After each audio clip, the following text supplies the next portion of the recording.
YouTube. Well, I'm back in the barn today doing some more work on the 170. Just to recap from the last video, the radiator is off to the radiator shop getting cleaned up and tidied up. I expect it'll be several weeks before I get it back. And we've got the engine out, and I need to pull the pan and the front cover off of the engine to put the new main seals in. And of course, as long as I've got the pan off, I'm going to check the clearance on the bearings. I think this engine is in pretty good shape, but as long as I've got the pan off, I'm going to check the clearances anyway, just to make double sure. I don't expect to find any trouble, but you never know. And I actually have a new seal to put in the that shaft where it comes out of the torque tube there. I don't know if it's leaking, but I figure as long as it's fairly accessible, I'm going to put a new seal on there. Otherwise, I'm not sure how much I'm going to video after that, because mostly what I have to do the next few days is clean things up. A lot of cleaning to do. It's not very not very exciting, not very glamorous, but it's really important. So I also need to clean up the shop a little bit. My garbage can there is overflowing. I've been doing too much work and not enough cleaning up in here. So I don't know. I'm kind of suspicious that it might actually be a couple of weeks before this video comes out. But well, we'll just keep moving forward and see what happens.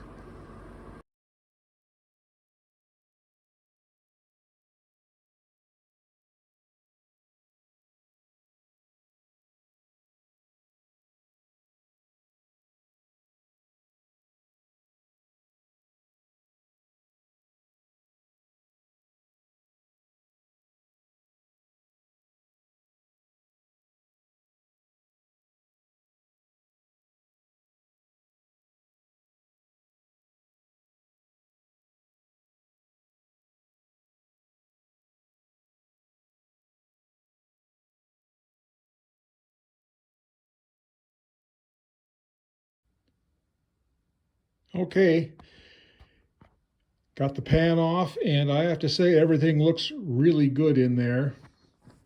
I've already checked the bearing clearance. Main bearings are running about 3/1000ths, which I need to look in the book, but I think that's in the acceptable range. The bearings look pretty good.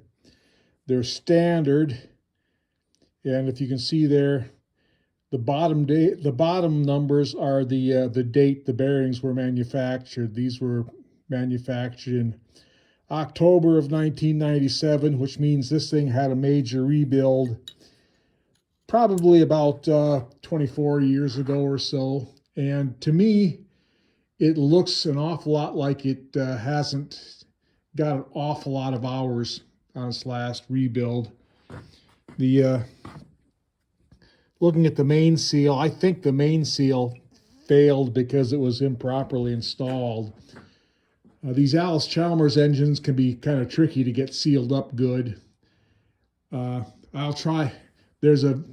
put a link to a video here that it's a really good, really detailed step-by-step instruction on how to seal up the bottom end of these Allis Chalmers engines so they don't leak. That's exactly how I sealed up the bottom end on my WD-45, and it doesn't leak. And it's exactly how I'm going to do this one. So now I think the boring cleanup starts. So that's probably what's going to occupy me for the remainder of the next couple of days. All right, it's the following week, and I've got a lot of cleaning up done and got some other things done as well. I cleaned up the inside of the torque tube there behind the clutch. I got my new seal in on the input shaft there behind the throwout bearing.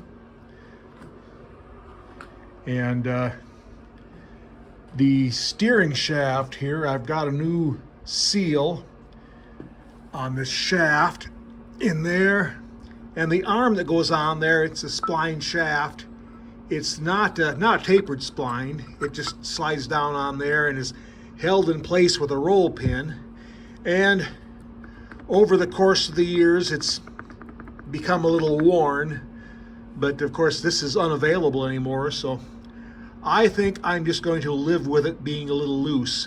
There's no danger whatsoever of it failing, so I'll just put it back together and be happy. I've had the crankshaft out of the engine and have the main seals, new main seals installed.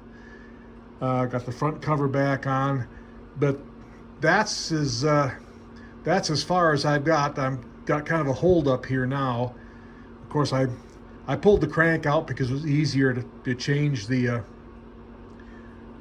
rear main seal. And again, I'll put a link in the description down there to a video that gives a really good step-by-step instructions on how to button up the bottom end of these Allis Chalmers C226 engines so they don't leak. But when I pulled the rod caps off, all the bearings were good except this one. I don't know if it shows up. We'll see if we can focus here, but there's a little piece of babbitt that was gone out of that bearing. And actually this bearing was in the rod cap. The little piece that's loose there was actually, when I pulled this cap off, that little piece was actually sitting on the crankshaft. It had apparently hadn't come out of place and was turning on the shaft, but it had come loose there, and it was just kind of floating in there. I don't know. My best guess is it's a flaw in the bearings. So anyway, I've got a new set of rod bearings ordered. The new set's only 20 bucks, but it's kind of, I've gone as far as I can go putting this together until my new bearings come in.